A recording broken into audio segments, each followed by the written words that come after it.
Tatkala Qushay meninggal dunia, Abdu Manaf dengan setia menjalankan wasiat dari Qushay, dan tidak terjadi perseteruan di antara anak-anak Qushay, hingga dilanjutkan oleh Abdu Dar, ketika Abdu Manaf meninggal dunia. Akan tetapi, ketika Abdu Dar meninggal dunia, disinilah awal perseteruan dari keturunan Qushay. Anak-anak dari Abdu Dar, dengan sepihak, mau melanjutkan kepemimpinan atas kota Mekah. Akan tetapi anak-anak dari Abdu Manaf tidak setuju, karena merasa, mereka juga sama-sama berhak, atas kepemimpinan kota Mekah. Yang pada akhirnya, membuat suku Quraisy terbagi menjadi dua kelompok, bahkan hampir saja terjadi perang saudara di antara mereka. Untung saja, mereka semua sepakat mencari hakim untuk permasalahan ini, hingga akhirnya menghasilkan, wewenang atas Sikayah dan Rifadah diserahkan kepada anak-anak Abdu Manaf, sedangkan anak-anak dari Abdu Dar, memegang kepengurusan atas Darun Natwah, pemegang panji perang, dan hijabah. Anak dari Abdu Dar, yang kebetulan memegang kunci dari Darun Natwah, ketika mabuk berat, menjual Darun Natwah kepada temannya yaitu Hakim bin Huzam, dengan satu kendi khamr, minuman yang memabukkan. Sedangkan anak-anaknya dari Abdu Manaf, yang mendapat wewenang atas Sikayah dan Rifadah, lebih memilih untuk mengundi, siapa yang berhak atas kepengurusan Sikayah dan Rifadah, hingga akhirnya undian itu jatuh kepada Hashim bin Abdu Manaf.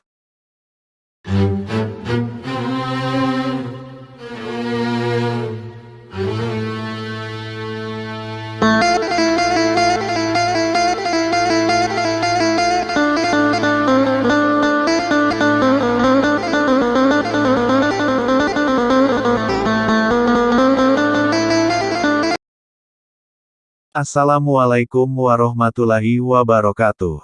Bertemu lagi dengan info Sirah Nabawiyah Channel yang khusus, membahas tentang Sirah Nabawiyah, yang diceritakan secara berurutan sampai kepada kematian Nabi Muhammad SAW, yang kisahnya diambil dari buku Sirah Nabawiyah karya Syekh Safiyur Rahman Al-Mubarakfuri. Saya berharap mudah-mudahan channel ini bisa memberikan kemudahan bagi teman-teman untuk mempelajari Islam, khususnya tentang riwayat Nabi Muhammad SAW, Nabi yang senantiasa kita semua jadikan teladan dalam kehidupan kita. Amin. Sebagaimana telah kita bahas sebelumnya, bahwa anak-anak dari Abdu Manaf, ketika mendapat tugas Sikayah penyediaan air minum, dan Rifadah penyediaan makanan, mereka lebih memilih untuk mengundi siapa yang berhak atas kepengurusan keduanya, hingga akhirnya jatuh kepada Hashim bin Abdu Manaf. Hashim bin Abdu Manaf, dikenal sebagai orang yang hidup berkecukupan, dan bangsawan besar. Dialah orang yang pertama kali menyediakan ats-sarit, semacam roti yang diremukkan, dan disiram air kuah. Ini merupakan makanan paling mewah di kalangan bangsa Arab. Ats-sarit ini sama Hashim dibagikan kepada jemaah haji yang datang pada waktu itu ke kota Mekah. Nama asli dari Hashim ini adalah Amr, adapun Amr mendapat julukan Hashim. Hal ini dikarenakan pekerjaannya yang meremuk-remukan roti, sesuai dengan arti kata Hashim dalam bahasa Arab.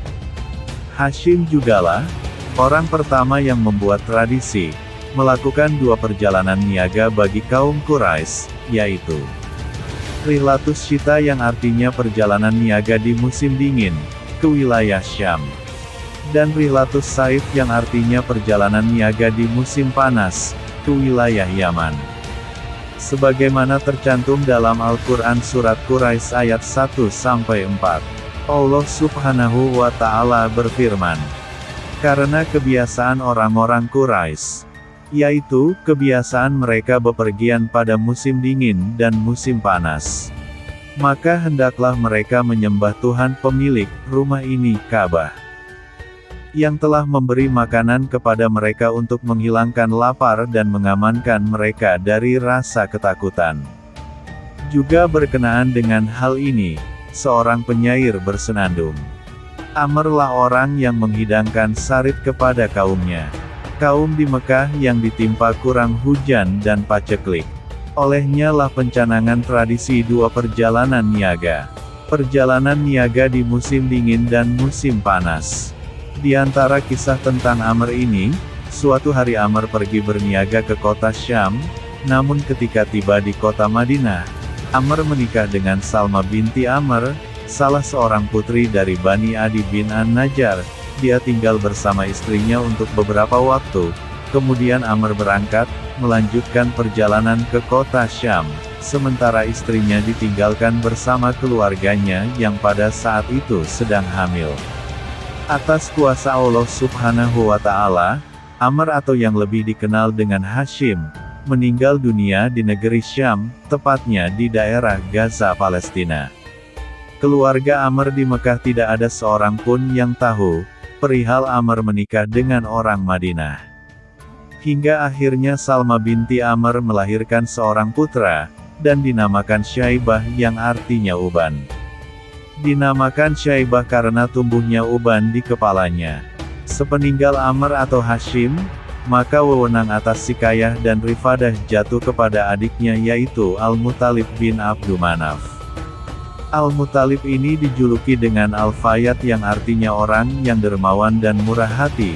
Juga Al-Muttalib ini di Mekah, dikenal juga orang yang suka membeli budak. Ketika Syaibah berumur 7 atau 8 tahun lebih, Al-Muttalib pamannya, mendengar berita tentang Syaibah, bahwa dia adalah anak dari kakaknya Hashim. Maka Al-Muttalib segera mencarinya ke Madinah, dan ketika bertemu, Al-Muttalib berlinang air mata, menangis melihat anak dari kakaknya yaitu Amr atau Hashim. Maka Syaibah dipeluk erat-erat, dan dinaikkan ke atas tunggangannya, untuk dibonceng di atas unta untuk dibawa ke kota Mekah. Namun keponakannya ini menolak, sebelum diizinkan terlebih dahulu oleh ibunya, maka Al-Muttalib meminta izin kepada ibunya Syaibah. Namun ibunya Syaibah menolak permintaan dari Al-Muttalib. Kemudian Al-Muttalib menjelaskan bahwa Hashim ayahnya Syaibah adalah seorang pemimpin Mekah. Dan Al-Muttalib bertutur bahwa sesungguhnya dia akan berangkat menuju tahta ayahnya, Hashim, menuju tanah haram.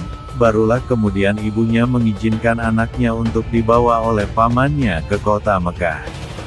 Al-Muttalib membawanya ke kota Mekah, dengan memboncengnya di atas unta, dan ketika sampai di kota Mekah, masyarakat kota Mekah melihat hal itu dan berteriak, "Inilah Abdul," yang artinya, budak Muttalib. Jadi masyarakat Mekah mengira bahwa Al-Muttalib membawa budak, karena Al-Muttalib dikenal di kalangan masyarakat Mekah suka membeli budak. Al-Muttalib berkata, "Celakalah kalian. Dia ini anak saudaraku Hashim, dia keponakanku, bukan budak." Selanjutnya Syaibah, malah lebih dikenal oleh masyarakat kota Mekah sebagai Abdul Muttalib, dan Al-Muttalib merawat Syaibah dengan penuh rasa kasih sayang hingga tumbuh besar dan Al-Muttalib sendiri meninggal dunia di kawasan Rothman, sebuah wilayah di Yaman. Selanjutnya kekuasaan kota Mekah diambil alih oleh Abdul Muttalib. Abdul Muttalib sendiri mendapatkan kedudukan dan martabat di hati masyarakat kota Mekah yang belum pernah dicapai oleh nenek moyang terdahulunya. Abdul Muttalib sangat dicintai oleh masyarakat kota Mekah, dan wibawanya di hati masyarakat Mekah menjadi sangat besar. Itulah kisah tentang Amr, dan asal-usul kenapa disebut dengan nama Hashim, karena Amr pekerjaannya yang suka meremuk-remukan roti, dan Syaibah kenapa lebih dikenal dengan Abdul Muttalib, karena masyarakat Mekah menyangka, beliau adalah budak dari Al-Muttalib pamannya. Jangan lewatkan kisah selanjutnya, tentang kisah Abdul Muttalib yang juga kakek dari Nabi Muhammad Shallallahu Alaihi Wasallam. Wassalamualaikum warahmatullahi wabarakatuh.